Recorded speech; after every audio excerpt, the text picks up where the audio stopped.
Yo, la luz, he venido al mundo para que todo aquel que cree en mí no permanezca en tinieblas. Y el que oyere mis palabras y no las creyere, yo no le juzgo, porque no he venido a juzgar al mundo, sino a salvar al mundo. El que me desecha y no recibe mis palabras, tiene quien le juzgue la palabra que he hablado.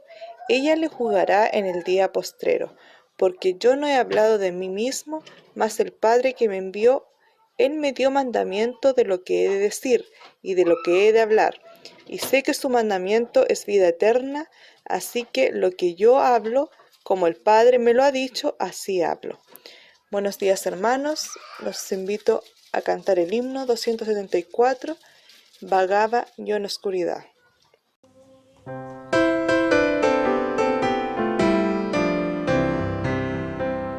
Vagaba yo en oscuridad hasta que vi a Jesús, mas por su amor y su verdad ya vivo en plena luz.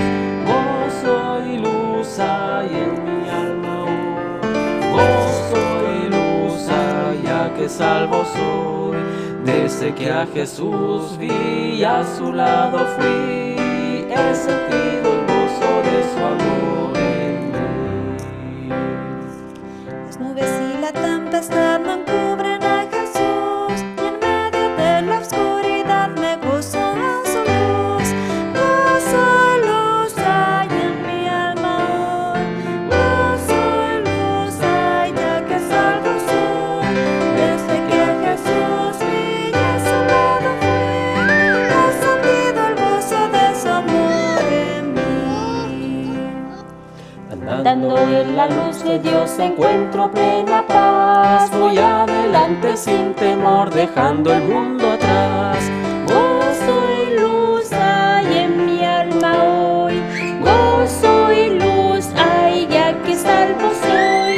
Desde que a Jesús vi y a su lado fui, he sentido el gozo de su amor en mí. Viene pronto tal cual es raudal de pura luz, y eternamente gozaré a causa de su cruz.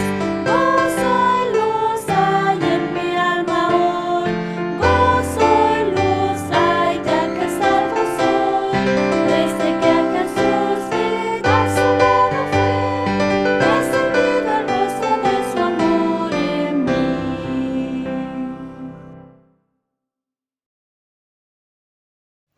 Salmo 119, del 129 al 144.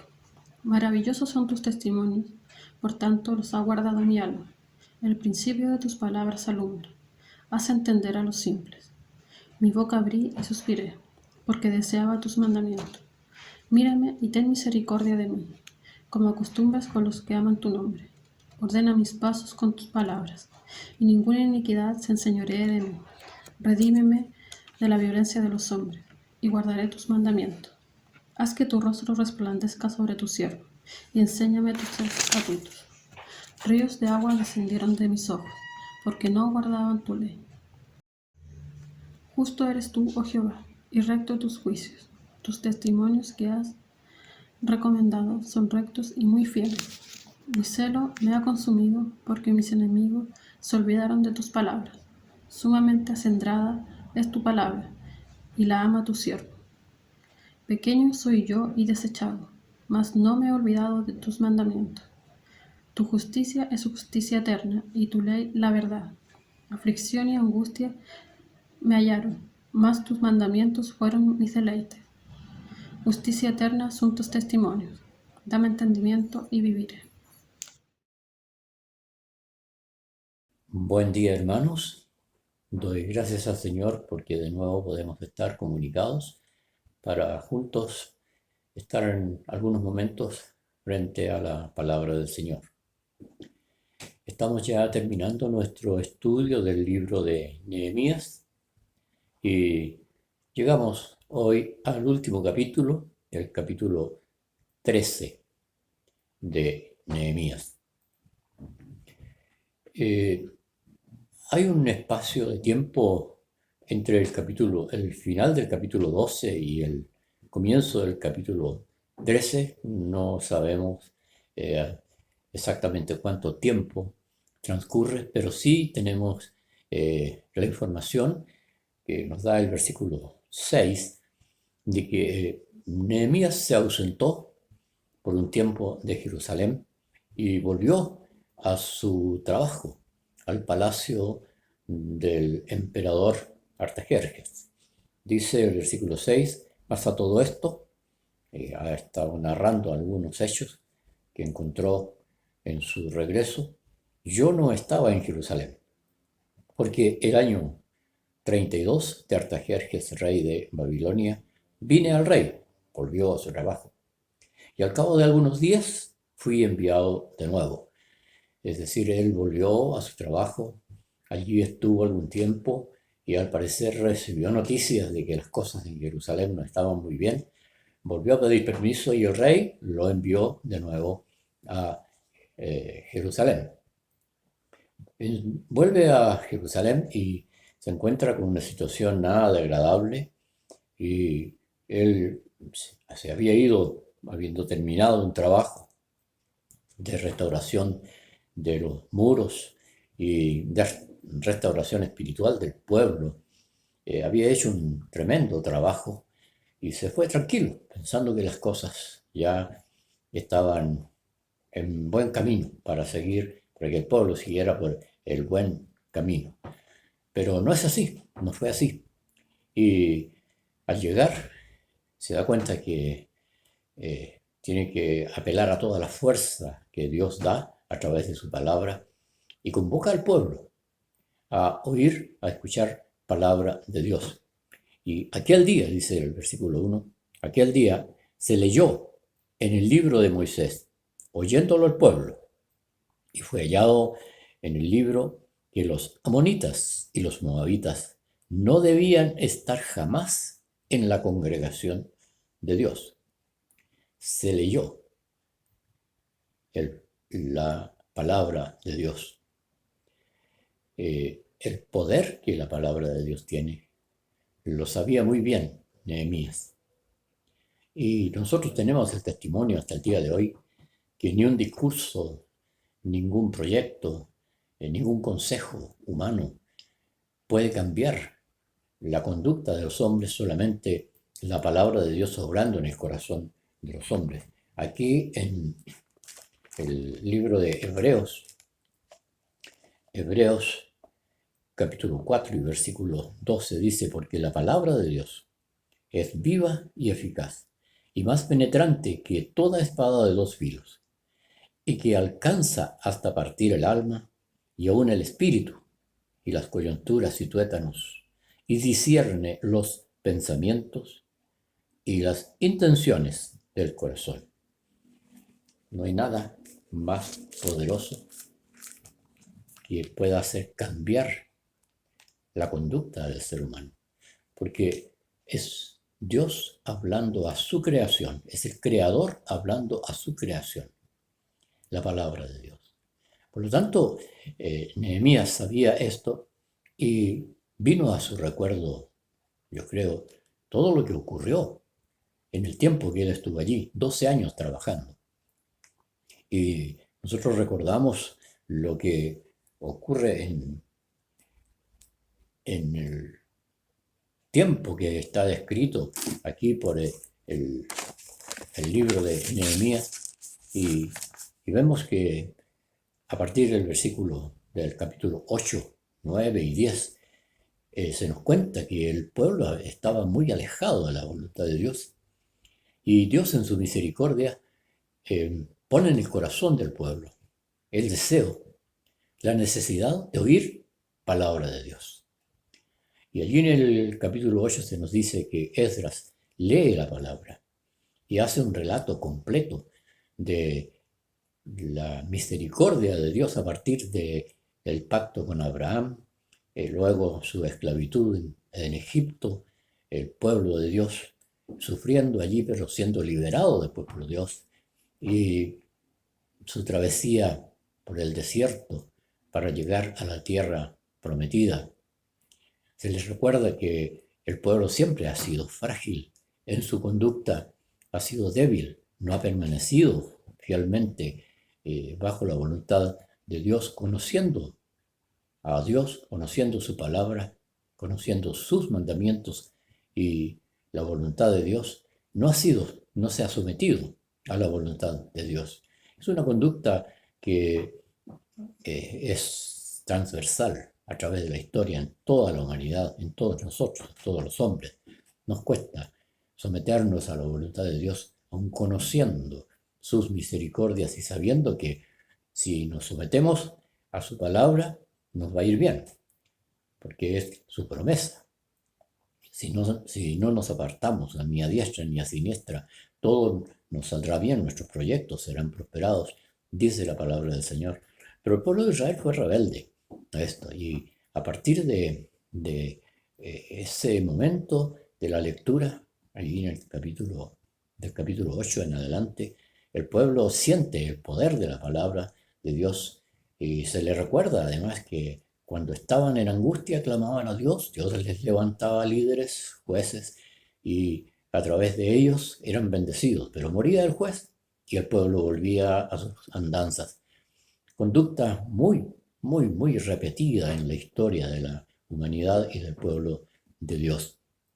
Pero la palabra de Dios obró con poder en este pueblo y fueron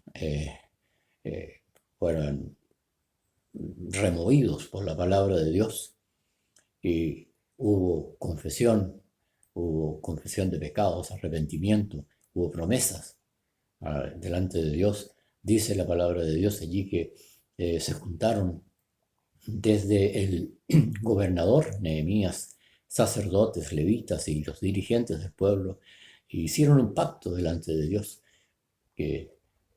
donde prometían fidelidad a Dios. Y al final del capítulo 10, allí se comprometen a ser fieles y a no abandonar el templo de Dios, es decir, el culto a Dios. Todo se ordenó, las ofrendas, la dedicación de los sacerdotes, de los levitas, todo quedó ordenadito y Nehemías se fue tranquilo. Pero se encuentra con esta tremenda sorpresa de que después de algún tiempo las cosas han cambiado. Había compromisos serios en este pacto que hicieron. Uno de ellos, o 3 puntos por lo menos que podemos recordar, era la separación de los pueblos paganos. Prometían no contaminarse, no unirse en matrimonio con los pueblos paganos. Se comprometieron a guardar el día de reposo, el día del Señor, con fidelidad, y se comprometieron también con sus ofrendas, diezmos, primicias, para que nada faltara en el servicio del templo. Todo esto estaba acordado y Nehemías se fue tranquilo. Y al volver se encuentra con sorpresas tremendas. Y dice entonces que una de las cosas que leyeron en el libro fue que los amonitas y los moabitas no debían entrar jamás en la congregación de Dios. Y se encuentra Nehemías con que hay una mezcla de pueblo allí en Jerusalén y aún dentro del templo. ¿Por qué no podían entrar? Dice allí en Deuteronomio capítulo 23, era un mandamiento de Dios. Dice, no entrará amonita ni moabita en la congregación de Jehová, ni aún en la 10ª generación entrarán en la congregación de Jehová para siempre, por cuanto no salieron a recibir al pueblo con pan y agua al camino cuando salisteis de Egipto, y porque alquilaron además contra ti a Balaam, hijo de Beor, para maldecir al pueblo. Esta historia la conocemos, y estos moabitas principalmente se interpusieron en el camino del pueblo de Israel cuando ellos caminaban hacia la tierra prometida. En forma muy amistosa y pacífica, Moisés le dice, tu hermano Israel te pide autorización para pasar por tu territorio. No haremos ningún daño, no consumiremos nada de ustedes, sino que pasaremos. Y si consumimos agua o pan, te lo vamos a pagar. Sin embargo, el rey de Moab le dice, no, no pasarán. Y si insisten, yo iré contra vosotros con gente armada. Y así lo hicieron. Tuvo que Moisés desviar su camino. Estaban ya en la etapa final de su peregrinación en el desierto y tuvieron que buscar caminos alternativos para poder llegar a la tierra prometida. Esta es la razón entonces por la cual Dios dice que no volverán nunca más a estar mezclados con el pueblo de Dios, los moabitas, ni los amonitas. ¿Quiénes eran los amonitas y los moabitas? Eran descendientes de Lot. La mayor de sus hijas concibió de su propio padre y nacieron de allí los moabitas, Moab, su hijo. Y la hija menor concibió también y el nombre de su hijo era Amón. Fue también entonces un pueblo que hostigó siempre al pueblo de Israel. Ellos entonces no podían participar en la vida de culto del pueblo de Dios, y no debían tampoco mezclarse en matrimonio con estos pueblos. Ese era el mandamiento que ellos tenían. Por cuanto, dice el versículo 2, no salieron a recibir a los hijos de Israel con pan y agua, antes alquilaron a Balaam contra ellos para que los maldijera. Mas nuestro Dios volvió la maldición en bendición. Y fue que como oyeron la ley, apartaron de Israel toda mistura. Siempre la palabra de Dios les tocó fuerte y redarguyó sus conciencias y se arrepintieron y obedecieron cada vez que fueron tocados por el poder de la palabra del Señor. Pero antes que esto ocurriera, ya la cosa estaba muy profundamente contaminada. La familia del pueblo de Dios con estos pueblos paganos. Antes de esto, Eliasib, sacerdote, siendo superintendente de la cámara de las cosas de la casa de nuestro Dios, había emparentado con Tobías. Tobías era un amonita, por lo tanto no podía estar allí en la casa de Dios. Sin embargo, el sumo sacerdote estaba emparentado con él porque sus hijos habían contraído matrimonio, y lo terrible que había hecho este sumo sacerdote, dice que le hizo una gran cámara en la cual guardaban antes las ofrendas y el perfume y los vasos y el diezmo del grano y del vino y del aceite que estaban mandados a dar a los levitas y a los cantores y a los porteros y a las ofrendas de los sacerdotes. Es decir, la principal cámara donde se almacenaba todo lo necesario para el culto fue remodelada para que viviera allí un pagano, un hombre que no tenía nada que ver con el servicio del culto en el templo del Señor.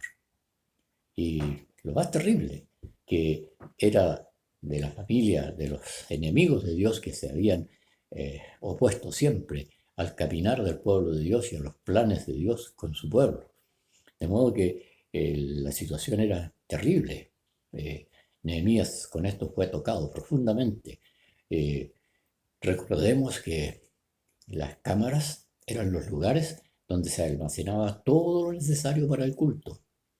Y en ese lugar está habitando ahora un pagano, un hombre que no tiene nada que ver con el pueblo de Dios, Tobías. En el versículo 6, que ya leímos, dice, a todo esto, mientras estas cosas ocurrieron cuando yo no estaba en Jerusalén.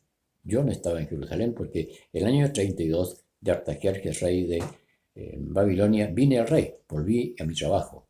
Él había salido el año 20 del reinado de Artajerjes. 12 años estuvo trabajando en su proyecto de construcción de los muros de Jerusalén. Y al cabo de algunos días el rey me vuelve a enviar, dice entonces, a Jerusalén, y se encuentra con esta tremenda realidad, que el pueblo se había vuelto de nuevo a sus caminos, como dice la palabra del Señor, a sus propios caminos, desobedeciendo la ley de Dios. Se habían comprometido a ser fieles, se habían comprometido a no abandonar el templo. Allí al final del capítulo 10 dice, nos comprometemos a no abandonar la casa de Dios. Pero esto lo olvidaron. Y luego dice, y venido yo a Jerusalén, entendí, fui informado el mal que había hecho el sumo sacerdote en atención a Tobías. Esta tremenda desobediencia de parte del sacerdote, el sumo sacerdote, que debía guardar la santidad del servicio del templo, había contaminado el templo, haciendo para él cámara en los patios de la casa, en los atrios de la casa de Dios. Y me dolió mucho, dice, en gran manera, y eché todas las alhajas de la casa de Tobías fuera de la cámara, y dije que limpiaran las cámaras e hice volver allí las alhajas de la casa de Dios, las ofrendas y el perfume. Expulsó a Tobías.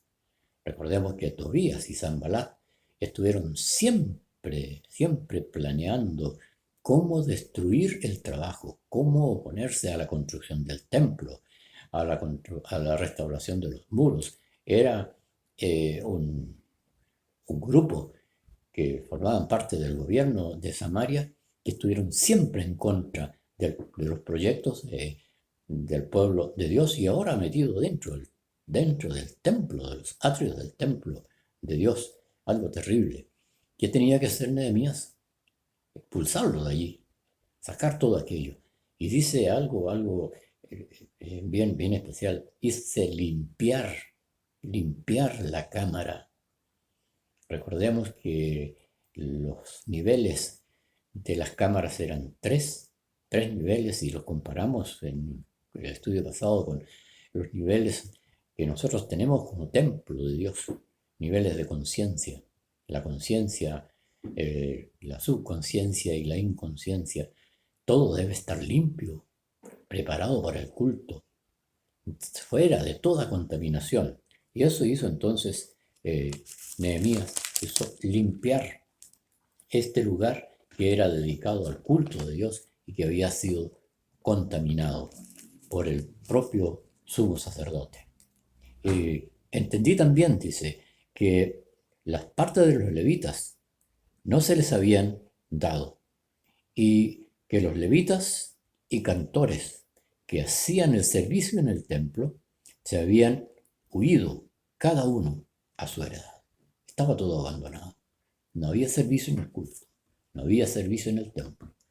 Los levitas se habían ido, habían salido de Jerusalén, habían ido a otras villas seguramente, con la legítima intención de buscar sustento para ellos y para su familia, porque el pueblo se había olvidado de este compromiso de mantener las cámaras completas con todo lo necesario para que el servicio del templo no fuera afectado y se pudiera realizar con normalidad. Reprendí entonces, dice, a los magistrados y les dije, ¿por qué está la casa de Dios abandonada? ¿Por qué se olvidaron del compromiso hecho? No abandonaremos la casa de Dios. Sí, la han abandonado, han dejado de cumplir con todos sus compromisos para con los servicios del culto en el templo, los servicios del templo. Y los junté y los puse en su lugar. Es decir, esto está diciendo, llamó a los dirigentes, a los magistrados, y los hizo que cada uno asumiera su responsabilidad, tomara sus deberes y comenzaran de nuevo a llevar una vida normal de culto a Dios y de servicio en el templo. Y todo Judá obedecieron y trajeron el diezmo del grano, del vino y del aceite y de los almacenados, lo que debía estar almacenado para el servicio del templo. Y puso allí hombres tenidos por fieles para que administraran, recibieran las ofrendas y las administraran para el servicio del templo.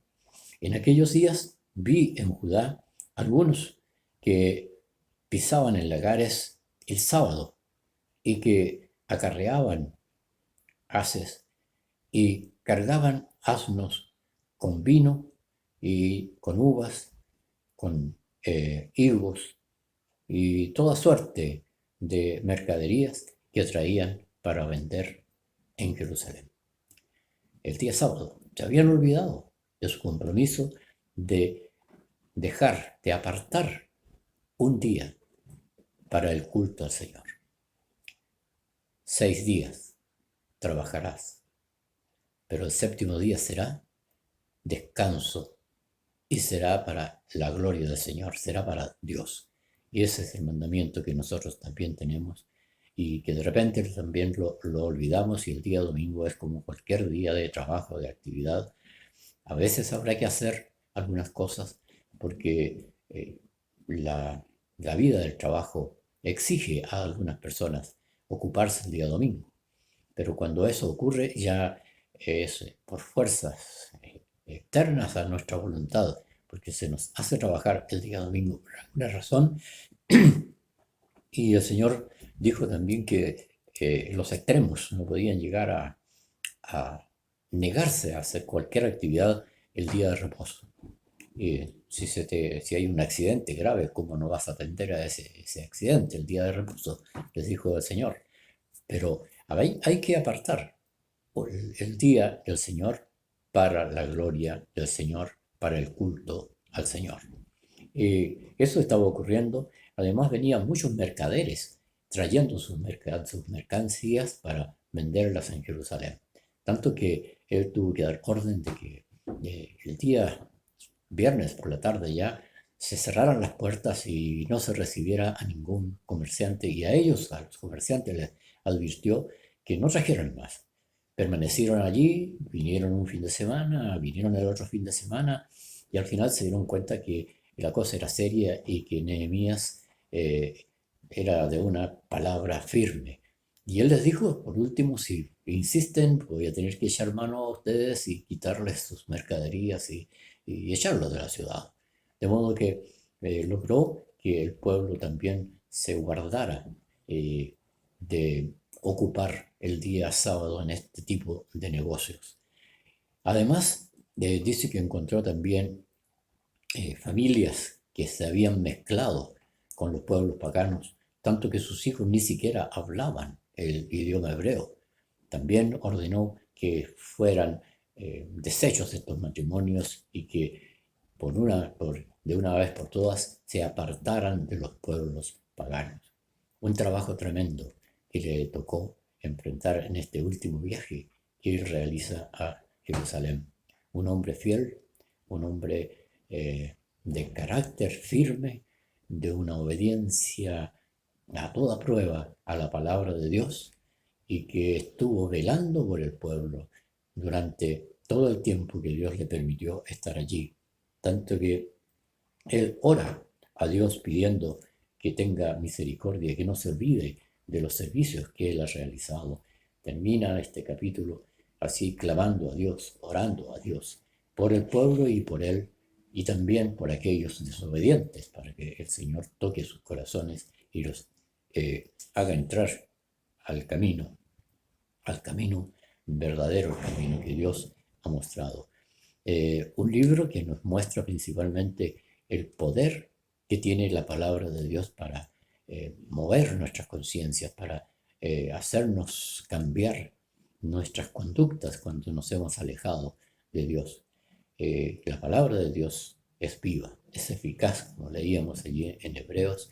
Debemos amarla, debemos tenerla con nosotros, debemos aprovechar todo el tiempo posible para estar en contacto, escuchar la voz de Dios. Es Él el que nos habla a través de su palabra. Él es nuestro hacedor y está hablando a lo que Él hizo y creó. Somos nosotros, somos sus hijos, comprados por Él. Y Él quiere que andemos a la luz de su palabra. Y repetimos, quizás en forma liviana a veces, este versículo tan precioso: lámpara es a mis pies tu palabra y es lumbrera a mi camino.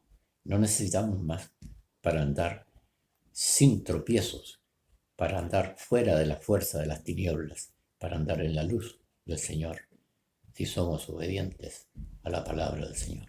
Que el Señor nos bendiga para amar su palabra, y damos gracias al Señor porque la tenemos en abundancia. Podemos compartirla y podemos también vivirla en presencia de los que no conocen al Señor, para hacer un testimonio de el poder de Dios en nuestras vidas a través de su palabra, y que muchos más vengan al conocimiento de Dios y amen la palabra del Señor. Que el Señor nos ayude para permanecer fieles en este ministerio de predicar la palabra del Señor, para que toda criatura venga al conocimiento de la verdad. Gracias al Señor por este libro maravilloso que hemos terminado de examinar. Que el Señor nos bendiga.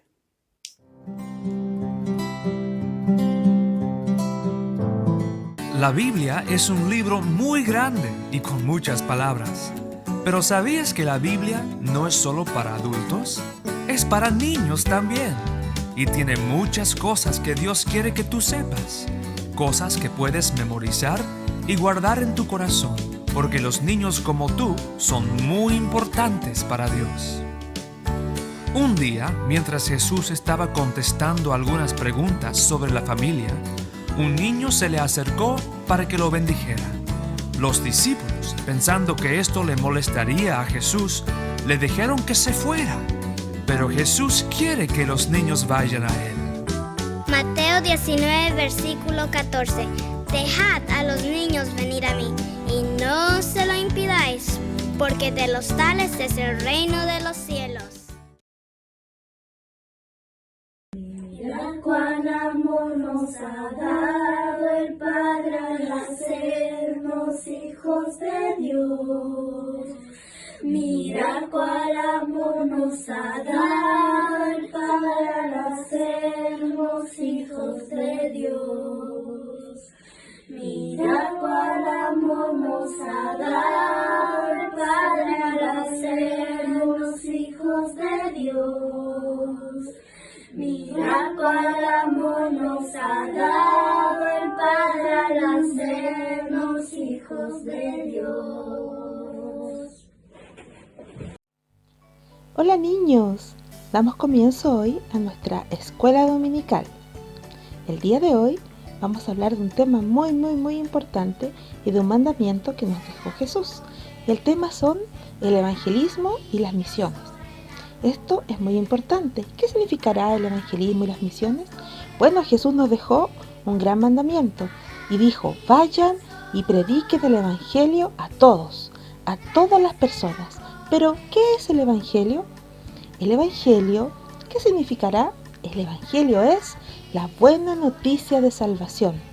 Es decir, contarle a todo el mundo que Jesús murió por causa de nuestros pecados en la cruz y que Dios en Él cargó toda nuestra culpa y nuestra maldad, pero que también Él resucitó al tercer día, venciendo a la muerte y al pecado, para que todo aquel que en Él cree no se pierda, mas tenga vida eterna.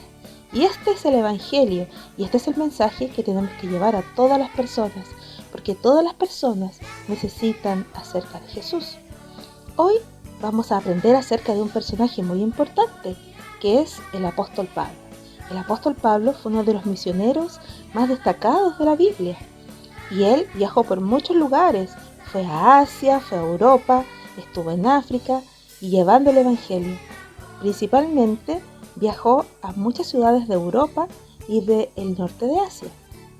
Hoy vamos a aprender acerca de su segundo viaje misionero, que lo encontramos en Hechos, capítulo 15 y hasta el capítulo 18. Así que vamos a aprender hoy de la historia de Pablo, porque le sucedieron muchísimas cosas. Claro que en su viaje misionero, él no fue solo, él tuvo varios amigos con los cuales fue.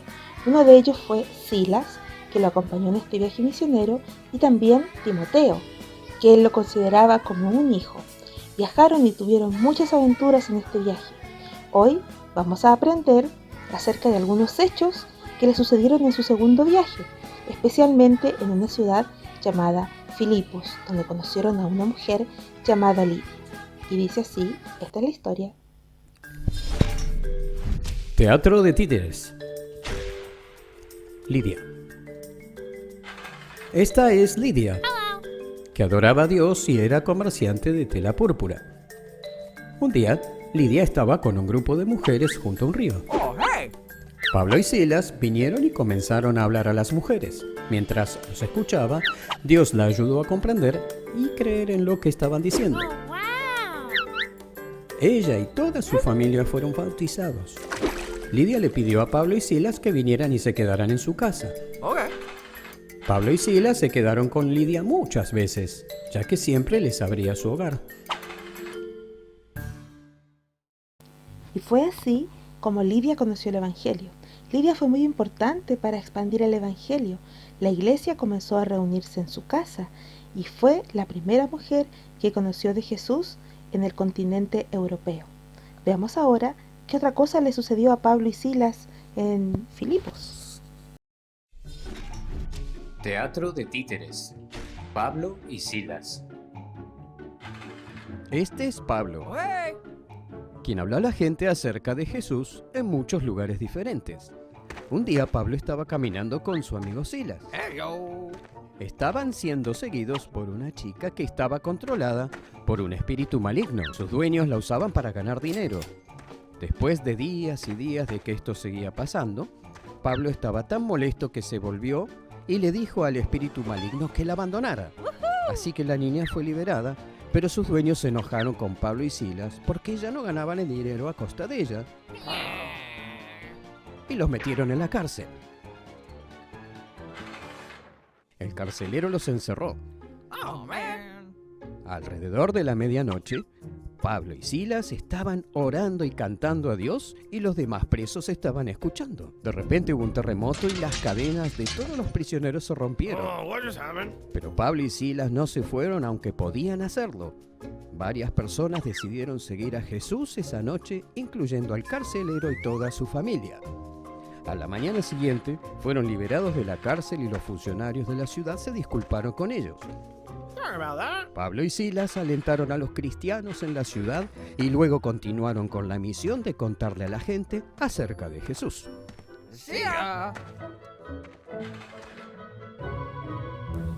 Y fue así como Pablo y Silas llevaron el Evangelio a muchas personas, porque todas las personas necesitan a Jesús, necesitan saber estas buenas noticias. Los enfermos necesitan saber de Jesús. En este tiempo de enfermedad tan difícil, debemos orar y hablar a las personas acerca de Jesús. Los pobres necesitan de Jesús. En su necesidad y en todas sus angustias necesitan conocer que hay esperanza también para ellos. Los niños necesitan de Jesús. Los adultos necesitan también conocer acerca de Jesús, porque Jesús es para todas las personas y su salvación es para todos aquellos que tengan fe y quieran oírle. Todos necesitan conocer de Dios, necesitan saber de su misericordia y necesitan salvación, porque solo a través de Jesucristo podemos acceder a Él.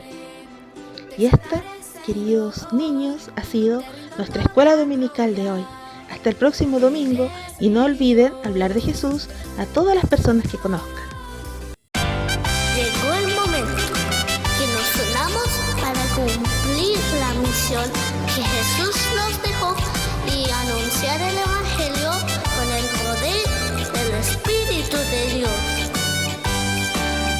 Voy a todos entregar el amor de mi Jesús.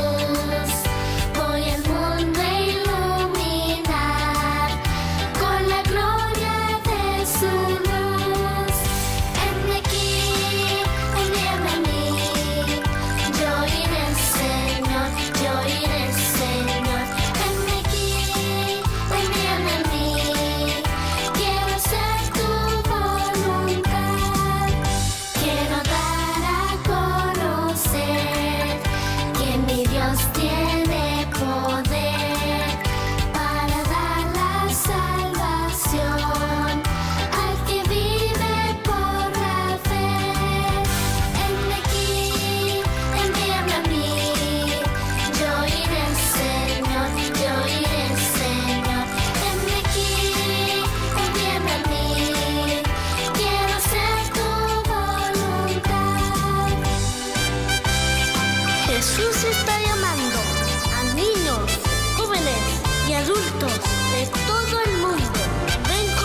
conoce a Dios, Porque Dios porque Dios es amor. es amor. Somos Juan Juan 17:3. No ama, no conoce a Dios, porque Dios es amor. Primera de Juan. Primera de Juan 8. No conoce a Dios, porque Dios es amor. Primera de Juan 4:8.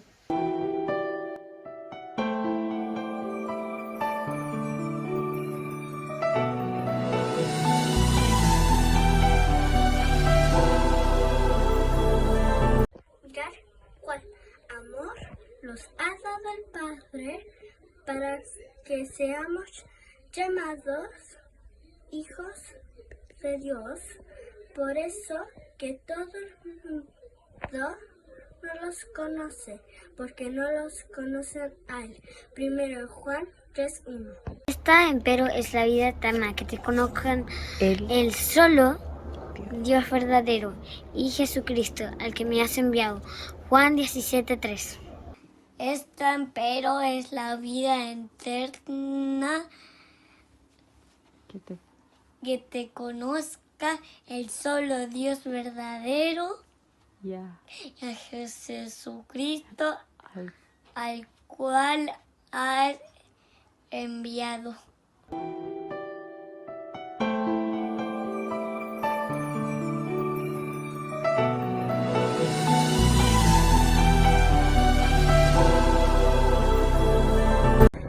Este empero es la vida eterna, que te conozcan el solo Dios verdadero y a Jesucristo, el cual has enviado. Juan 17:3. Mirad cuál amor nos ha dado el Padre, que seamos llamados hijos de Dios. Por eso el mundo no nos conoce, porque no lo conocen a Él. Primera de Juan 3:1. Mirad cuál amor nos ha dado el Padre al llamarnos hijos de Dios. Por esto el mundo no nos conoce, porque no lo conoce a Él. Primera de Juan 3:1. Hermanos, los saludo en el amor del Señor, deseando que la gracia y la misericordia de Dios los proteja. Damos gracias a Dios por ser sus hijos y estar bajo su amparo y fortaleza. Gracias al Señor por sus cuidados y por su provisión que nos da cada día. Amén. Oraciones. Orar por nuestro país y sus autoridades, por los momentos que estamos pasando. Dios les dé sabiduría para gobernar a esta nación. Orar por la Iglesia del Señor para que aumente nuestra fe y nos mantenga unidos como iglesia. Oremos por el hogar de nuestro pastor Rolando, por su salud, y por su esposa, nuestra hermana María Irene, por su salud. Oremos por el hogar de nuestro hermano Hernán, por nuestra hermana Angélica, por su salud y por cada uno de sus hijos. El Señor los sostenga y los fortalezca. El hermano Marco y su esposa, nuestra hermana Dalila, han cumplido un año más de matrimonio. El Señor los bendiga. Oremos por ellos, por sus hijos, sus yernos y sus nietos, y que la gracia del Señor los mantenga unidos, trabajando en la obra del Señor. Amén. La palabra de Dios dice en Tito, capítulo 2, versículos del 11 al 14. Porque la gracia de Dios, que trae salvación a todos los hombres, se manifestó, enseñándonos que, renunciando a la impiedad y a los deseos mundanos, vivamos en este siglo templada y justa y piamente, esperando aquella esperanza bienaventurada y la manifestación gloriosa del gran Dios y Salvador nuestro Jesucristo, que se dio a sí mismo por nosotros para redimirnos de toda iniquidad y limpiar para sí un pueblo propio, celoso de buenas obras. Amén.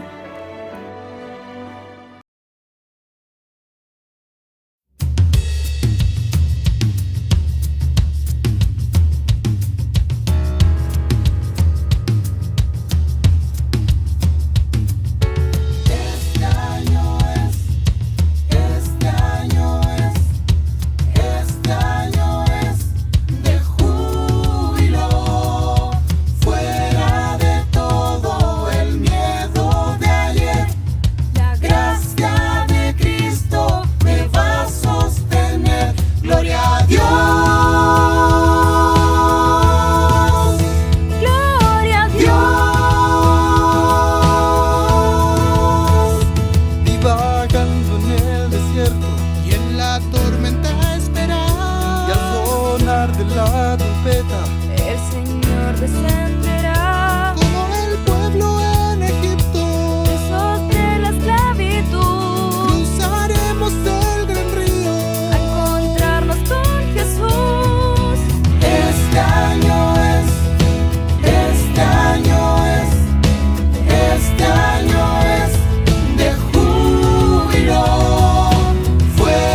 siempre tu sostén.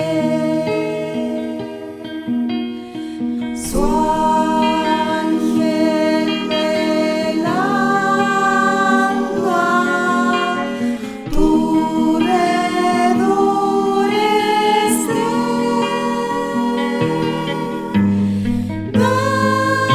dándote abrigo por doquier. Amén.